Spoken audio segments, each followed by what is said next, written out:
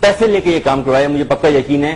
میں ویسے اس سے صرف یہ سوال کرنا چاہتا ہوں کہ اس نے مجھے یتیم کروانے، میری فیملی کو تباہ کروانے کے، میرے والد صاحب کو شہید کروانے کے کتنے پیسے لیے ہیں CIA اور را سے. حامد میر کی ان تمام سسپیشس ایکٹیویٹیز پر جب قانونی ادارے حامد میر کے خلاف ٹھوس شواہد کی بنا پر ان کو گرفتار کرنے ہی والے تھے، تب حامد میر نے خود پر حملے کا ڈرامہ کروایا اور الزام پاکستان کی انٹیلیجنس ایجنسی کے سربراہ پر لگا کر یہ واویلا شروع کر دیا کہ مجھے 6 گولیاں مار کر قتل کی کوشش کی.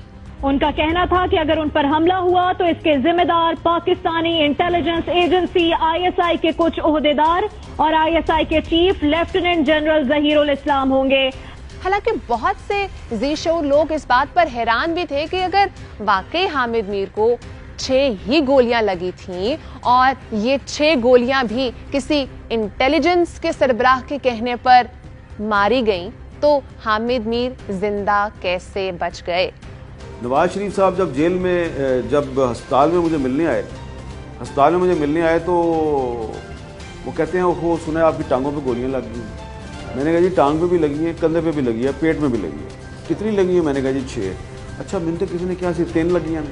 ناظرین یہاں پر آپ کو یہ بھی بتا دوں کہ حامد میر اپنے بھائی عامر میر کے لیے کافی پریشان رہتے ہیں کیونکہ ان کے بھائی شاید حامد میر جتنی ترقی نہیں کر سکے. یہی وجہ ہے کہ اپنا صحافتی اثر و رسوخ استعمال کر کے اکثر اپنے بھائی کو مختلف نیوز چینلز میں اچھے پیکیجز دلوانے کی کوشش میں بھی مصروف عمل نظر آتے ہیں. جب گزشتہ سالوں میں پاکستان میں دہشت گردی عروج پر تھی تب حامد میر ان لوگوں میں سے تھے جو یہ کہا کرتے تھے کہ پاکستان میں دھماکے خود پاکستان کے سیکیورٹی ادارے کرواتے ہیں. کہ یہ جو فوجی آپریشن ہو رہا ہے یہ صرف اور صرف غریب لوگوں کے خلاف ہو رہا ہے، ویسٹ کو دکھانے کے لیے ہو رہا ہے، ویسٹ سے پیسے بٹورنے کے لیے ہو رہا ہے. یہ القاعدہ اور طالبان کے خلاف نہیں لڑ رہے.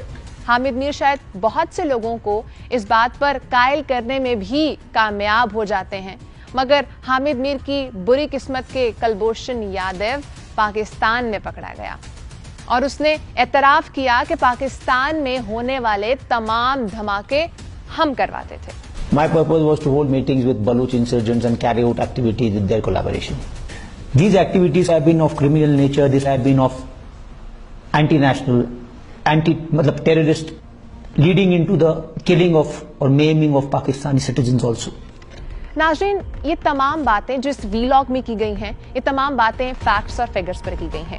آپ مجھ سے ضرور اختلاف کر سکتے ہیں لیکن اختلاف فیکٹس اور فگرز پر کیجیے گا.